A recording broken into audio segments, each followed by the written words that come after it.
세대 갈등과 결혼, 전통과 현대의 충돌. 너 이거 알고 있었냐? 알고 있었어요. 하지만 중요한 게 아니잖아요. 한 가정에서 시작된 평범한 대화가 깊은 갈등과 논쟁으로 번졌습니다. 오늘 소개할 이야기는 68. 새 장영철 씨와 그의 아들 35. 새 장기호 씨가 결혼을 둘러싸고 벌인 대화입니다. 아버지는 전통적인 관습과 체면을 중시하며 아들의 결정을 반대하고, 아들은 현대적인 가치관과 사랑을 우선시하며 자신의 선택을 주장합니다. 문신이라는 작은 요소가 세대 간의 가치 충돌을 상징하며 서로 다른 두 시각이 어떻게 부딪히는지를 생생히 보여줍니다. 현대 사회에서 결혼은 단순히 두 사람의 사랑만이 아닌 가족과 세대, 나아가 사회적 기준과도 연결됩니다. 과연 이런 상황에서 장기호 씨는 자신의 선택을 끝까지 지킬 수 있을까요? 또는 장영철 씨는 아들의 행복을 위해 자신의 입장을 바꿀 수 있을까요? 구독과 좋아요는 사랑입니다. 그럼 이 흥미로운 이야기를 지금 바로 시작해 보겠습니다. 지혜의 꼭대기. 올해로 68세가 된 저는 장영철이라고 합니다. 평생을 시골에서 흙을 만지며 살았죠. 손에 묻은 흙 냄새가 아직도 좋고, 새벽 공기에 플레음 맞는 게 일상의 나이였을 품어본 적은 없지만 그저 열심히 살아야겠다는 생각 하나로 여기까지 왔습니다. 부모님은 남의 논밭에서 품앗이, 멸을 겨우 입에 풀칠하다 분들이었죠. 그런 집에서 태어나 저도 어릴 적부터 학교보다 반일이 먼저였습니다. 남들처럼 번듯한 공부는 못했지만 일 하나는 누구보다 열심히 했습니다.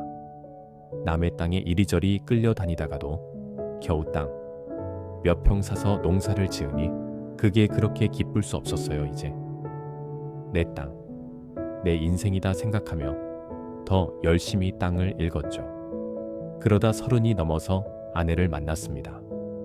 아내와 결혼한 뒤 기호라는 아들을 낳았는데 그때부터 제 인생은 아들 하나로다가 좁혀졌습니다. 세상이 아무리 힘들어도 아들만은 나처럼 살게 하지 말자는 다짐으로 버텼습니다. 새벽부터 일어나 소지를 끌고 장에 나가고, 계절이 바뀔 때마다 하우스 비닐을 손질하며 고된 날들을 보냈지요. 논밭에서 넘어져도 괜찮았습니다. 기호만 잘 키우면 제 인생의 후회는 없을 것 같았으니까요. 그 애가 공부하고 싶어 한다면, 제가 허리가 휘어지도록 집에 돌아오면 밤늦게까지 공부하는 모습에 제 가슴이 그렇게 뿌듯할 수 없었어요. 아들 공부는 왜 이리 열심히 해라고 물으면 아버지, 나중에 좋은데 취직해서 아버지 호강시켜 드릴게요 하던 말이 귀에 아직도 맴돕니다. 그 말을 믿고 저는 죽어라 이랬습니다. 농사철이면 아내와 함께 온몸이 부서져라 이래도 괜찮았어요. 만서울로 올라간 뒤부터 기호는 조금씩 우리와 멀어졌습니다. 그럴 줄은 몰랐지요. 처음엔 바빠서 전화를 못 받겠거니 생각했습니다. 학업도 친구 관계도 챙기려면 힘들 테니까요.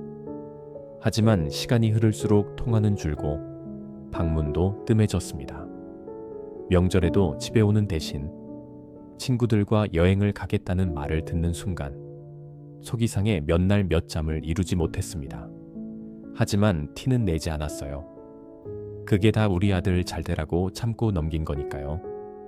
기호가 대학 졸업 후 서울에서 취직했을 땐 참 다행이라 생각했습니다. 서울에서 자리를 잡으면 더 자주 오겠지 싶었지요. 하지만 그 기대는 여지없이 무너졌습니다. 기호는 회사 일로 바쁘다는 이유로 집에 오는 횟수가 줄어들었고, 저와 아내는 점점 더 외로워졌다. 한 통 걸어오는 날이면 그게 그렇게 반가울 수가 없었어요. 그러던 중 몇 년 전 아들 기호가 연애를 한다는 소식을 처음 들었습니다. 오랜만에 전화를 걸어와 아버지 여자 친구가 생겼어요 라고 말하던 그 목소리가 왜 그렇게 멀게만 느껴졌는지 모릅니다. 잘 만났으면 좋겠구나. 덤덤하게 대답했지만 속으로는 궁금했습니다. 어떤 사람일지, 우리 아들하고 잘 맞을지. 기호가 그녀와 결혼을 결심한 건 두 사람이 직장에서 만나 서로를 의지하며 연애를 이어온 덕분이라고 했습니다. 회사 생활이 힘들고 지칠 때마다 서로가 위로와 버틴 목이 되어 주었다고 하더군요. 저도 아들의 행복을 바라지 않는 부모는 아니었습니다. 그동안 기호가 힘들게 일하는 모습을 봐왔으니 좋은 사람과 결혼해 편안한 가정을 꾸리길 바랐죠. 그리고 며칠 후 아들의 여자친구를 소개하더군요. 이름은 송지훈이라고 하던가. 지훈이는 정말 참하고 싹싹한 아이였습니다.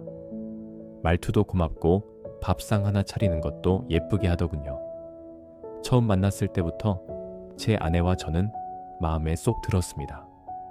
동네 어르신들이 자주 하시는 말씀이 며느리 잘 들여야 집안이 편하다라고 하셨는데 정도면 우리 집이 제대로 복을 받았다 싶었죠. 결혼 날짜도 잡고 예식 준비도 다 마쳤습니다. 이제는 손주 얼굴 볼 날만 기다리고 있었어요. 시골 동네 여기저기 소문도 찾아 했죠. 장철 씨네 아들 결혼한다며 마을 회관에 벌써 잔치 준비까지 슬슬 시작되고 있었습니다. 맙소사, 그런 날이 올 줄 누가 알았겠습니까? 그날은 결혼식을 사흘 앞둔 날이었습니다. 아들놈이 여자친구랑 마지막으로 인사드리러 오겠다고 하더군요. 가을바람, 살짝 스며드는 날씨에 지훈이는 얇은 니트를 입고 호흡 손을 꼭 잡고 들어왔습니다. 생글생글 웃으며 어른들께 정중히 허리 숙여 인사하는 모습이 마치 오래전부터 내 딸이었던 것처럼 참 사랑스럽게 보였습니다. 아버님, 어머님, 이제 곧 결혼식인데 잘 부탁드릴게요. 그 한마디에 우리 집안이 환해지는 것만 같았습니다. 며느리, 감히 이토록 곱고 싹싹하다. 속으로는 이렇게 고운 아이가 내 자식이라는 보기로 그나 싶었지요. 그런데 그 평온한 행복이 오래가지 않았습니다. 지훈이가 무심코 소매를 걷어올린 순간 제 눈에 들어온 건 푸른 잉크로 휘감긴 비룡의 형상이었다. 이을 타고 오르며 날개를 펴고 승천하는 듯한 그 용은 살아 움직일 듯 위협적이었기 목덜미. 뒤쪽까지 그 잉크가 뻗혀 있는 걸 보니 숨이 탁 막혔습니다. 순간 저는 얼어붙은 듯 말을 잃었습니다. 몸이 저절로 뒤로 물러서며 손이 덜덜 떨렸고 심장이 쿵 내려앉는 소리가 귀 안에서 메아리 쳤습니다. 이게 뭐냐? 터져나오는 말은 반쯤 비명과 같았습니다. 눈앞에 그 형상이 너무도 기괴해. 이건 더 이상 사람의 피부가 아니었습니다. 제 머릿속엔 저건 짐승의 가죽이지 사람의 몸이 아니다라는 생각만이 가득 찼습니다. 그 비을 같은 문신의 디테일은 마치 살아있는 영이 팔뚝을 뚫고 튀어나올 듯 생생했고 그걸 본 순간 가슴 한복, 판이 쿵 내려앉으며 숨이 턱 막혔지 아니네. 발에 저게 대체 뭐냐 지훈아 말을 하면서 도 숨이 가와 목이 확 막히는 기분이 들었습니다. 저 비룡이 꿈틀대며 제게 다가오는 것만 같아 등줄기에 땀이 흘렀습니다. 마치 농기구에 깔려 호흡이 멎을 때 그 갑갑함이 다시 찾아온 듯 했죠. 지훈이는 순간 얼굴이 하얗게 질려 눈동자가 흔들렸고 기호는 잔뜩 당황한 얼굴로 아버지분님 말씀하세요. 이건 단순한 신입니다. 하고 말했지만 제 귀에는 아무것도 들리지 않았습니다. 이게 신이라고? 단순하다고 저 문신이 사람 몸에 새겨졌다는 사실이 믿기지 않았습니다. 말이 나올수록 숨이 가빠오고 그저 손끝까지 전율이 스며드는 느낌뿐이었죠. 아니, 저건 짐승의 가죽이지. 사람의 살같이 아니야. 네가 이 면도 결혼을 한다고. 제 말에 기호는 잠시 침묵하더니 단호하게 대답했습니다네. 아버지, 저는 이걸 알고도 결혼하기로 마음 먹었습니다. 그 순간 제 이성이 무너져 내리는 소리가 들렸습니다. 문신이라니. 그것도 저 끔찍한 용의 문신이라니.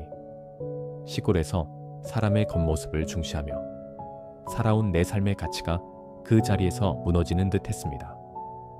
비룡이 날아오.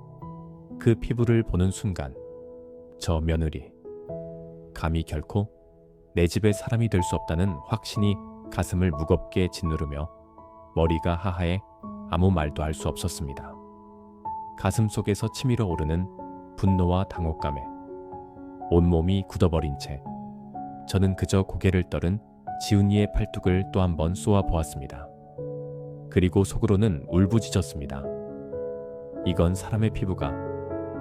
야, 제 말이 끝나자 거실은 금세 얼어붙은 듯 고요해졌다. 맺힌 눈물을 꾹 삼키며 고개를 푹 숙였고 아내는 제 옆구리를 살짝 찌르며 조용히 말렸습니다. 여보, 그만 좀 해요. 아이들이 얼마나 긴장했어요. 하지만 저는 도무지 물러설 수 없었습니다. 이건 단순히 아이들끼리의 일이 아니었습니다. 는 가벼운 약속이 아니고 가정과 체면이 걸린 중요한 문제였습니다. 그 순간 저도 모르게 제 감정이 터져 나왔습니다. 아니, 온몸에 문신이 새겨진 며느리를 가족으로 받아들이면 사람들이 대체 뭐라고 생각하겠느냐. 겉모습이 사람의 얼굴이고 마음인데 이게 뭐 하는 짓이냐고 말하면서도 가슴속엔 분노와 실망이 가득 찼습니다. 그러자 기호가 갑자기 목소리를 높였습니다. 아버지 문신 나나가 뭐 그렇게 큰 문제입니까? 지은이한테 당장 사과하세요. 그 말이 제 귀에 꽂히자 가슴이 철렁 내려앉았습니다. 아니, 이놈이 지금 나들 사과를 하라니. 평생 뒷바라지하며 키운 아들이 아버지 말을 이렇게 거스르는 모습을 보니 머리가 멍해지더군요. 사과, 네가 제정신이냐? 결혼이 장난이야. 마음속에 억눌린 서러움과 분노가 터져나왔습니다. 사랑이니 뭐니 해도 세상엔 도리와 격식이 있는 법입니다. 이걸 무시하고 결혼을 강행하겠다는 제 속이 무너지는 것 같았습니다. 아무리 사랑한다고 해도 이건 아니다. 결혼이랑의 그리 가볍냐. 아내가 제 손을 잡고 애타게 말렸습니다. 여보, 진정 좀 해요. 아이들 마음도 생각해 주세요. 하지만 저는 물러설 수 없었습니다. 이건 단순히 기호와 지훈이의 결혼이 아니라 가족의 미와 도리를 지키는 문제였습니다. 바이다이. 결혼은 절대 안 된다. 그 말이 떨어지자 지훈이는 참아왔던 눈물을 터뜨리며 울음을 삼키지도 못한 제 밖으로 뛰쳐나갔습니다. 기호는 그런 지훈이를 쫓아나가며 저를 한 번 보고는 뒤도 돌아보지 않았습니다. 아버지 정말 실망입니다. 문이 쾅 닫히는 소리가 집안에 울리고 거실엔 정막만이 남았습니다. 손에 쥐고 있던 기운마저 빠져나간 듯 저는 소파에 털썩 주저앉았습니다. 마음속에는 후회와 분노가 뒤섞여 갈피를 잡을 수 없었습니다. 두 사람을 쫓아가 붙잡아야 할지 아니면이 결정을 지켜야 할지 혼란스러웠지만 이미 말은 뱉어졌다. 상황은 돌이킬 수 없었습니다. 창밖으로 저물어가는 햇살이 어둑해지는 집안을 비추고 있었습니다. 멍하이 허공을 바라보며 저는 깊은 한숨을 내쉬었습니다. 이게 다 어찌 된 일인가. 그날 밤 집안은 말 그대로 얼어붙은 듯 조용했습니다. 아내는 뒤척이며 베개를 적실 정도로 눈물을 흘렸고 저는 담배 연기를 몇 번씩 내뱉으며 깊은 생각에 잠겼지만 끝내 제 결정을 굽히지 않았습니다. 결혼식 사흘 전 결국 파혼이 성사되고 말았습니다. 지훈이의 집에서도 난리가 났다는 소식이 들려왔습니다. 한사코 부모들끼리 만나 풀어보자고 연락이 오기도 했지만 저는 체면과 가문이 무엇보다 중요했습니다. 결혼이라 난 가벼이 여길 일이 아니고 자식이 부모 뜻을 저버리는 것도 용납할 수 없었지요. 그런데 그 일이 있고 난 후로 기호는 저에게 연락을 끊었습니다. 전화도 받지 않았고 설날, 이건 추석이 한 번도 집에 발길을 돌리지 않았습니다. 처음엔 화가 치밀어 나더라. 걔도 곧 정신 차리겠지 하며 버텼지만 시간이 지날수록 한 구석에 후회가 비집고 들어왔습니다. 내가 너무 심했나.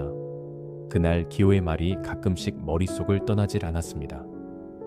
지은이가 정말 좋은 사람이었다면 내 고집이 너무 지나쳤던 건 아닐까 하는 생각이 자꾸만 고개를 들었습니다.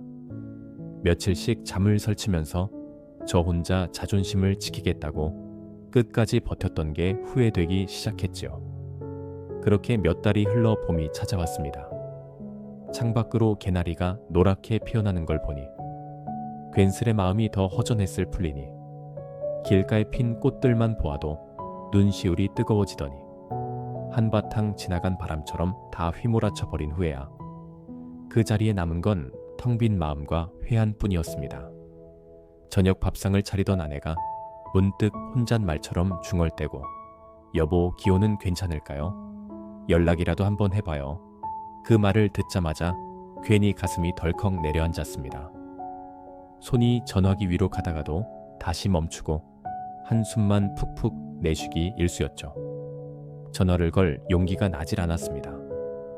그저 마루에 걸터앉아 하늘을 바라보니 저녁 노을이 서서히 물들며 하루를 마감하고 있습니다. 노을빛이 마치 오래전 기호가 뛰놀던 아이적 모습을 비추는 것 같아 마음이 찡하더라게 어쩌면 이렇게 허망한가. 스스로에게 속삭여보지만 되돌릴 수 없는 일이 마음에 더 깊이 남았습니다. 언젠가 시간이 지나면 기호가 문득 돌아올 날이 있겠지 싶었습니다. 그때는 두 팔 벌려를 맞아주고 싶다고 다짐해봅니다.